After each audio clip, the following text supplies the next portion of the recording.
আজ আমার দায়িত্ব প্রাপ্তির পরে ৩ মাস অতিবাহিত হলো। গত ৫ই মার্চে শিক্ষার মতো গুরুত্বপূর্ণ মন্ত্রণালয়ের দায়িত্ব আমার উপর অর্পিত হয়। আমার পুরো জীবনটাই ব্যয় করেছি নিষ্ঠার সাথে শিক্ষকতা করার জন্য। এই গুরুদায়িত্ব আমি গ্রহণ করেছি এই লক্ষ্য থেকে, যতটুকু সময় এ সরকারের রয়েছে সেই সীমিত সময়ের মধ্যে কয়েকটি ন্যায়সঙ্গত মৌলিক পরিবর্তন এগিয়ে নেওয়ার জন্য। আমি একটু কথা বলছি, প্লিজ আপনারা যদি একটু আসতে বলেন সুবিধা, অন্যদের অসুবিধা হবে।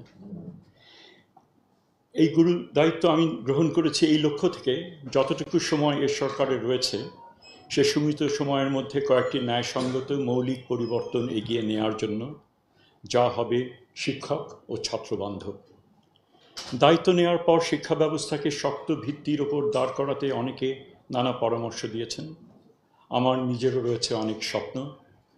সেই শিক্ষা কারিকুলাকে মানসম্মত করা, অনলাইন শিক্ষণের ব্যাপ্তি ঘটিয়ে কেন্দ্র থেকে প্রত্যন্ত অঞ্চল পর্যন্ত একই মানের শিক্ষিত করা, সাধারণ শিক্ষা এবং মাদ্রাসা শিক্ষাকে বিজ্ঞান ও প্রযুক্তি নির্ভর করা, কারিগরি শিক্ষার ব্যবস্থার সম্ভাবনার দ্বার খুলে দেওয়া, জাতীয় পর্যায়ে পাবলিক এবং প্রাইভেট বিশ্ববিদ্যালয়ের ভিতরে প্রতিযোগিতা তৈরি করে সব শিক্ষা মাধ্যমগুলোর রেটিং বৃদ্ধি করা সহ আরও অনেক স্বপ্ন। আমরা এরই মাঝে সম্পন্ন করেছি এসএসসি পরীক্ষা। শিক্ষা বোর্ডের কর্মকর্তা সহ সকলের বিভিন্ন এজেন্সির অক্লান্ত পরিশ্রমের ফসল আমরা পেয়েছি। প্রশ্নপত্র ফাঁসের মতো অপ্রীতিকর ঘটনা ঘটেনি, শোনা যায়নি বড় ধরনের নকলের অভিযোগ। আমরা এইচএসসি পরীক্ষাও যেন একইভাবে রকমভাবে সম্পন্ন হয় তার যাবতীয় ব্যবস্থা আমরা গ্রহণ করেছি। এক্ষেত্রে আমরা সকলের সহযোগিতা চাই, আপনাদেরও সহযোগিতা চাই। আমার যোগদানের আগেই নির্ধারিত হয়েছিল যে সময় স্বল্পতার কারণে 2026 সালের বই চলমান বছরের কারিকুলাম অনুযায়ী ছাপানো হবে এবং এতে যে সাধারণ ভুল ভ্রান্তিগুলো ছিল সেগুলো ঠিক করে আগামী বছরের শুরুতেই যাতে বইগুলো হাতে পায় তার উদ্যোগ নেওয়া হবে। কোমলমতি শিক্ষার্থীদের হাতে সামান্য ভুল সহ বই তুলে দিতে আমার মন সায় দিচ্ছে না, তাই সিদ্ধান্ত নিয়েছি যত কষ্টই হোক বইগুলো যত্ন এবং দায়িত্বের সাথে নির্ভুল করার। আমরা যতটুকু সম্ভব তা করতে চেষ্টা করব। আমি আশাবাদী এনসিটিবি এই গুরুদায়িত্ব পালন করবে। মন্ত্রণালয়ের সংশ্লিষ্ট সকলকে নিয়ে এও স্থির করি যে 2026-এর জন্য তৈরি হবে নতুন শিক্ষা কার্যক্রম এবং তার কাজ আমরা ইতিমধ্যেই শুরু করেছি। অবসরপ্রাপ্ত বেসরকারি শিক্ষকদের সুবিধা বৃদ্ধির লক্ষ্যে সরকার সম্প্রতি 2000 কোটি টাকার বন্ড এবং 200 কোটি টাকার নগদ বরাদ্দ দিয়েছে। সংশ্লিষ্ট শিক্ষকদের সমস্যা নিরসনে এটি একটি বড় ধরনের পদক্ষেপ। আমরা মনে করি দেশের বেকারত্ব দূর করার ক্ষেত্রে কারিগরি শিক্ষার একটা বিরাট ভূমিকা রয়েছে। সেই লক্ষ্যে মন্ত্রণালয় কিছু উদ্যোগ গ্রহণ করেছে। আমরা বিশ্বাস করি কারিগরি শিক্ষা কার্যক্রম প্রণয়ন এবং ছাত্রছাত্রীদের প্রশিক্ষণের ক্ষেত্রে ব্যক্তি খাতের একটা বড় ভূমিকা রয়েছে, যা এতদিন খুব একটা স্বীকৃত বিষয় হিসেবে ছিল না পলিসি মেকারদের। সেই লক্ষ্যে গত 21শে এপ্রিল মন্ত্রণালয় বিভিন্ন শিল্পের নেতৃত্ব দানকারী সংগঠন এবং বিশিষ্ট শিল্প প্রতিষ্ঠানের নেতৃবৃন্দকে আলোচনায় আহ্বান করে। এতে অন্যান্যদের মধ্যে খাদ্য প্রক্রিয়াজাতকরণ, গ্লাস ও সিরামিক, চামড়া প্রক্রিয়াজাতকরণ এবং ঔষধ শিল্প সহ বিভিন্ন শিল্পের প্রতিনিধিরা যোগ দেন। একজন প্রতিনিধি, অনেক বয়োজ্যেষ্ঠ প্রতিনিধি, উচ্চ পর্যায়ের কর্মকর্তা, তিনি যেটা বলেছিলেন যে তার 25 বছরের অভিজ্ঞতায় এই প্রথম তিনি মানে শিল্প প্রতিষ্ঠানগুলো কোনো আমন্ত্রণ পেয়েছেন মন্ত্রণালয়, যেখানে কারিকুলাম কি করা যেতে পারে, কিভাবে ইন্টার্নদের প্লেসমেন্ট করা যেতে পারে, এই সমস্ত বিষয় নিয়ে আলোচনা হয়েছে। সেটা আমরা মনে করি একটা বড় ধরনের, আমাদের এই প্রয়াসের একটা বড় ধরনের স্বীকৃতি। আমরা সেই ধারাবাহিকতা আমরা মেনটেন করব, ভবিষ্যতেও এই ধরনের আলোচনা চলবে। কারিগরি শিক্ষা ব্যবস্থার চ্যালেঞ্জগুলো মোকাবেলায় করণীয় চিহ্নিত করতে শিক্ষক, ছাত্রছাত্রী, গবেষক, প্রাইভেট সেক্টরের প্রতিনিধি এবং বিশেষজ্ঞদের নিয়ে গত 28 এপ্রিল আয়োজন করা হয় দিনব্যাপী কর্মশালা। এখানে কারিগরি শিক্ষা কার্যক্রম এবং দেশ বিদেশের শ্রম বাজারে কিভাবে বাজারের চাহিদা অনুযায়ী কারিগরি শিক্ষায় দীক্ষিত মানব সম্পদ তৈরি করা যায় সে বিষয়ে অংশীদারদের সাথে বিস্তারিত আলোচনা হয়। আমরা তার নোট নিয়েছি এবং সুপারিশগুলো বাস্তবায়নের জন্য অলরেডি কমিটি কাজ করছে। কারিগরি শিক্ষাকে ছাত্রছাত্রী এবং অভিভাবক প্রিয় করার জন্য 21 এবং 28 এপ্রিল দেশের বিভিন্ন জেলাতে জনসচেতনামূলক অনুষ্ঠান আয়োজন করা হয়েছে। আমরা মনে করি কারিগরি শিক্ষায় নারীদের অংশগ্রহণ সীমিত, তাই সে বিষয়ে আমাদেরকে উদ্যোগ নিতে হবে এবং একই সাথে অন্যান্য পিছিয়ে পড়া জনগোষ্ঠী এবং প্রতিবন্ধীদেরও বেকারত্ব দূর করার জন্য কারিগরি শিক্ষা ব্যবস্থার অন্তর্ভুক্ত করতে হবে। সেজন্য আমরা অবশ্যই যথাযথভাবে চেষ্টা করব। দায়িত্ব গ্রহণের প্রথম মাসেই মন্ত্রণালয় আয়োজন করে মাদ্রাসা শিক্ষার সাথে সম্পর্কিত নিয়ে দিনব্যাপী কর্মশালা, যেখানে ছাত্র, শিক্ষক এবং মন্ত্রণালয়ের কর্মকর্তারা সবাই একমত হন যে মাদ্রাসা শিক্ষাকে হতে হবে প্রযুক্তি নির্ভর। জুলাই গণ অভ্যুত্থানের পরে দেশের প্রতিটি বিশ্ববিদ্যালয় অকার্যকর হয়ে পড়েছিল। সেই পরিস্থিতিতে ছাত্রদেরকে ফিরিয়ে আনার এবং বিশ্ববিদ্যালয়গুলোকে সচল করার জন্য জরুরি ভিত্তিতে ভিসি প্রো-ভিসি নিয়োগ দেওয়া হয়েছিল, যার মাধ্যমে পরিস্থিতি সামাল দেওয়া গেছিল। আমি দায়িত্ব নেওয়ার পরও দুটো বিশ্ববিদ্যালয়ে উচ্চ পদে নিয়োগের প্রয়োজন দেখা দেওয়াতে আমরা একটি উপাচার্য নির্বাচনী প্যানেল তৈরি করেছি। পত্রিকায় বিজ্ঞাপন প্রদান করা হবে এবং ইচ্ছুকদের আবেদনপত্র গ্রহণের মাধ্যমে ভিসি নিয়োগ প্রক্রিয়া শুরু হবে। আমরা মন্ত্রণালয়, ইউজিসি এবং বিজ্ঞ অধ্যাপকদের সমন্বয়ে গঠন করেছি সার্চ কমিটি। আমি আশাবাদী আপনাদের সকলের সহযোগিতায় আমি যদি যোগ্যতা এবং কম্পিটিশনের ভিত্তিতে ভিসি নিয়োগের প্রক্রিয়াটা সম্পন্ন করতে পারি, তবে আমাদের যে স্বপ্ন দেশে বসেই আগামী জেনারেশন বিশ্বকে নেতৃত্ব দেবে তার একটি ধাপ সেক্ষেত্রে আমরা অগ্রসর হতে পারব। বিশ্ববিদ্যালয়গুলোকে সুচারু পরিচালনা এবং এদের মধ্যে গঠনমূলক প্রতিযোগিতা উৎসাহিত করতে ইউজিসির সহযোগিতায় আমরা আয়োজন করছি পৃথক দুটি কর্মশালা, বেসরকারি বিশ্ববিদ্যালয়দের নিয়ে এবং সরকারি বিশ্ববিদ্যালয়গুলোকে নিয়ে।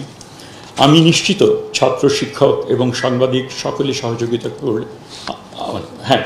করলে আমরা এই ক্ষেত্রেও আমরা বড় রকমের পরিবর্তন আমরা আনতে পারব। সাম্প্রতিক জাতীয় পর্যায়ে করণীয় সংক্রান্ত দুটি গুরুত্বপূর্ণ প্রতিবেদন প্রকাশিত হয়েছে, অর্থনীতির উপর শ্বেতপত্র এবং টাস্ক ফোর্সের রিপোর্ট। এই দুটি প্রতিবেদনে শিক্ষা খাতের নানা বিষয়ে আলোচনা হয়েছে। আমরা মনে করি আমাদের ভবিষ্যৎ কর্মপন্থা নিরূপণে এই প্রতিবেদনসমূহের তথ্য এবং সুপারিশ নিয়ে আমরা গ্রহণ করে এগিয়ে যাব। ইতিমধ্যে ফরিদপুরে 23 এপ্রিল এবং নারায়ণগঞ্জে 31 মে জেলা এবং উপজেলা পর্যায়ের অংশীজনদের নিয়ে শিক্ষা বিষয়ক দুটি কর্মশালা আয়োজন করা হয়েছে।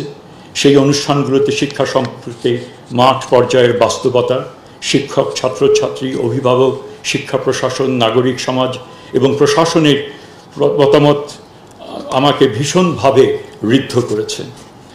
আমাদের উপজেলা থেকে জেলা পর্যায়ে এই ধরনের বেশ কতগুলো আলোচনা সভা আয়োজন করব আগামী 2 মাসে দেশের বিভিন্ন অঞ্চলে। এখান থেকে আহরিত জ্ঞান আমাদেরকে শিক্ষাক্ষেত্রে বাস্তবসম্মত এবং কার্যকর নীতি প্রণয়নে বড় ভূমিকা রাখবে বলে আমি মনে করি। বাংলাদেশের শিক্ষা ব্যবস্থার উন্নয়ন একটি সন্ধিক্ষণে দাঁড়িয়ে আছে।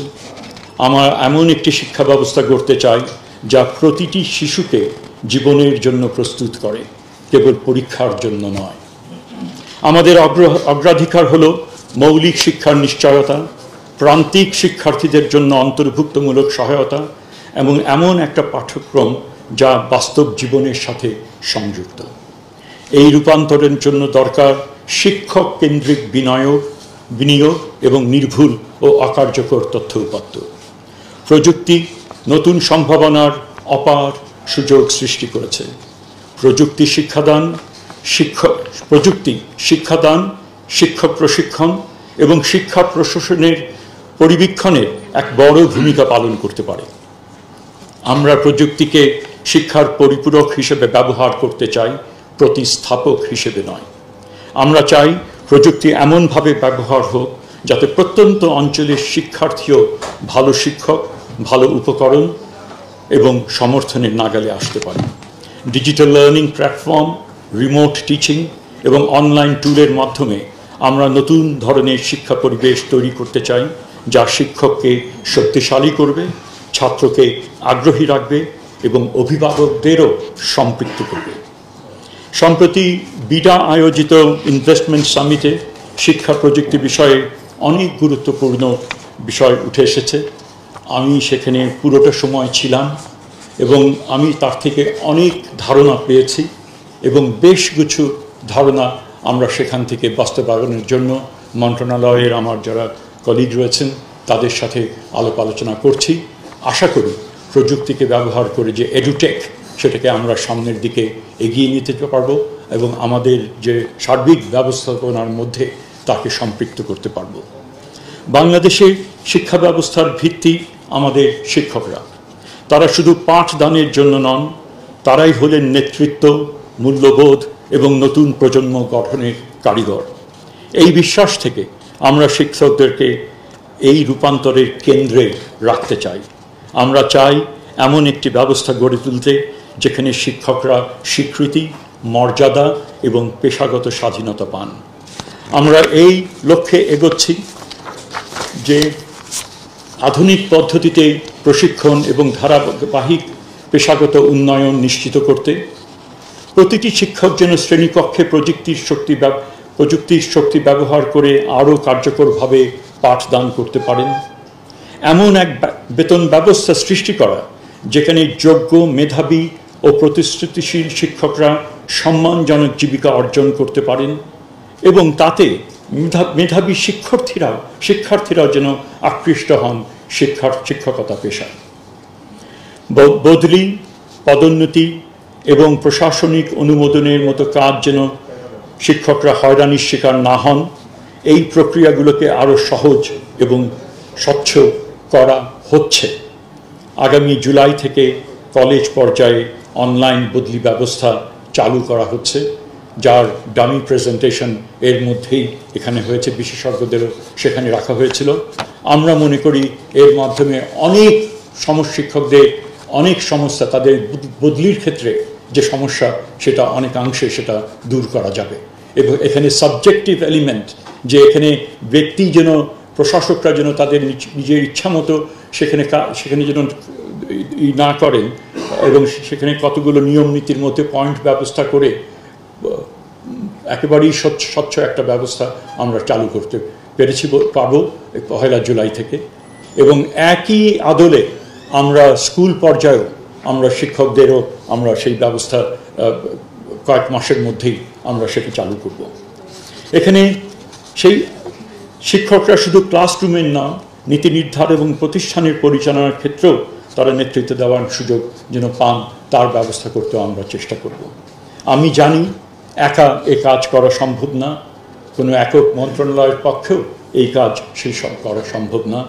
এখানে শিক্ষক, শিক্ষার্থী, অভিভাবক এবং মিডিয়া সহ অন্যান্য সকলকে আমরা আহ্বান জানাচ্ছি, আপনারা সবাই এই অভিযাত্রার অংশ হন।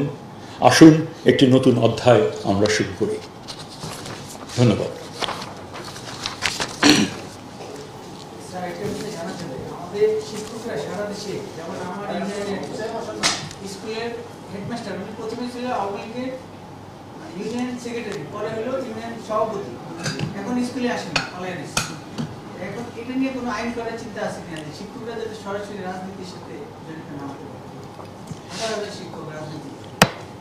আমরা কয়েকটা প্রশ্ন নেই এবং তারপরে বোধহয় আপনি বলতে চাই। আমি স্যার এই 5ই আগস্ট অভ্যুত্থানের পরে ডিসিপ্লিন কমিশন সহ নানান সংস্কারের জন্য বেশ কিছু কমিশন হয়েছে। আমরা দেখলাম শিক্ষামন্ত্রী বড় জায়গায় কোনো কমিশন হয়নি। তো আগে উপদেষ্টা স্যারের একটা ব্যাখ্যা ছিল, আপনার ভাবনা জানতে চাচ্ছি কমিশন সংক্রান্ত কোনো চিন্তা ভাবনা আপনারা করছেন কিনা। আর 2 নম্বর বিষয় হচ্ছে এনসিটিভির বই নিয়ে একটু জানতে চাই। এনসিটিভির বই গত বছর স্যার